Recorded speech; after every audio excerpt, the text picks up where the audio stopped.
Avui a Mercat de Vida descobrim una setmana més la història, l'essència del Mercat Central de Tarragona. Avui visitem la parada de Carnisseria Virgili. Bueno, això és Carnisseries Virgili. Estan els meus fills i jo. I us dono la benvinguda a tots. Aquí tenim dues parades. El producte és molt bo, no cal que us ho digui. Bueno, abans era... Bueno, Virgili ha estat sempre, perquè abans érem majoristes, perquè l'empresa nostra fa més de 100 anys, l'àvia del meu marit va inaugurar el mercat, sí, això és una saga ja. Sí, i ha anat passant, doncs, de pares a fills. No, hi ha la meva filla i a més avall hi ha un fill. Perquè jo vaig començar que tenia 16 anys, però jo ja venia de petita amb la meva mare, que també hi treballava. La meva mare era carnissera i li va ensenyar a la meva sogra, o sigui, la mare del meu marit. I jo petita ja venia aquí al mercat. Jo ho tenia claríssim. Sí, jo el que no volia era estudiar i li deia a la meva mare, per ser carnissera això no ho demanen. O sigui que això ja ho tenia claríssim.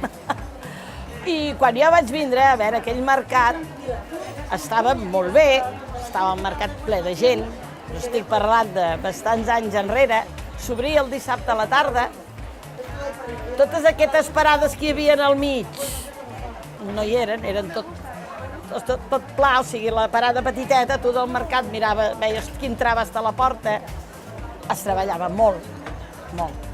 Però esclar, llavors només hi havia el mercat aquí a Tarragona, Doncs mira, jo més que res me n'encarrego més de tota la part de l'elaboració, tipus la llonganissa vedella, llonganissa de carxofa, xoriço, tot això. El mes passat vam innovar també amb la llonganissa de castanya i la intenció és aquesta, cada vegada fer una llonganissa diferent. Per qualitat, per tracte amb el client, pots aconsellar molt bé, no té res a veure amb una gran superfície, que agafes la bandeja i allò no saps per què et servirà.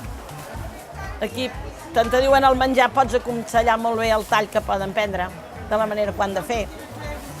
I això és un tracte de tu a tu, que és amb el que anem a competir al mercat. Home, ha canviat molt. Abans venies la carn, tallaves, venies i s'ha acabat el bròquil.